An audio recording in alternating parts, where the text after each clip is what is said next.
How seriously should we take the kinds of trends that Joshua Goldstein has just documented for us? Must they be some kind of fluke? Could there be an error in counting? Could we just be at a very fortunate trough in some cyclical process that's bound to reverse? There are many categories of violence that were just considered to be an inevitable part of the human condition that either were decimated in terms of the damage they did or just were eliminated altogether. So take practice of human sacrifice. Every ancient civilization would kill innocent people in order to propitiate angry gods. But throwing a virgin into a volcano so that the crops wouldn't fail. They all abandoned it. It just vanished off the face of the earth. Legalized slavery, slave auctions, and the government enforcing the ownership of other human beings. That has been declared illegal by 100% of world countries. For the first time in history, a practice that went back thousands of years just no longer exists as a legal institution. There used to be, in countries like Britain and the United States, hundreds of capital crimes on the books. You could get executed for stealing a cabbage or criticizing the royal garden. Not only has the number of capital crimes been drastically reduced, but in more and more countries, as you know, capital punishment is gone altogether. You often hear, well, we're a violent species and we'll always have war. It's naive, it's utopian, it's romantic to think otherwise.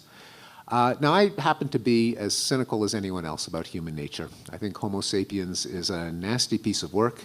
I think we've got embedded in our DNA the thirst for revenge, tendencies towards tribalism, desire for dominance, particularly more so in one gender than in another, perhaps. On the other hand, the human brain is a pretty complicated place, and that's not all that we have packed into those 100 billion neurons. We also have a capacity for empathy. Now, granted, by default, we tend to empathize with our friends and families and babies and cute little fuzzy animals, and anyone else is on their own. But the circle of empathy can expand, and we can start to empathize with people who don't look like us. And you can see that happening over the course of history. We have self-control. Someone insults us, we don't necessarily have to challenge them to a duel. We can count to 10 and walk away. And we have reason. We solve problems. We cure diseases. We reduce death from public health epidemics.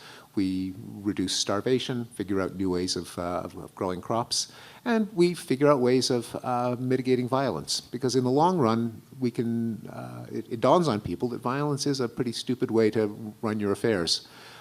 It's not bad when you're the aggressor and someone else is the victim. But on the other hand, aggressors tend to become victims and vice versa over long enough periods of time.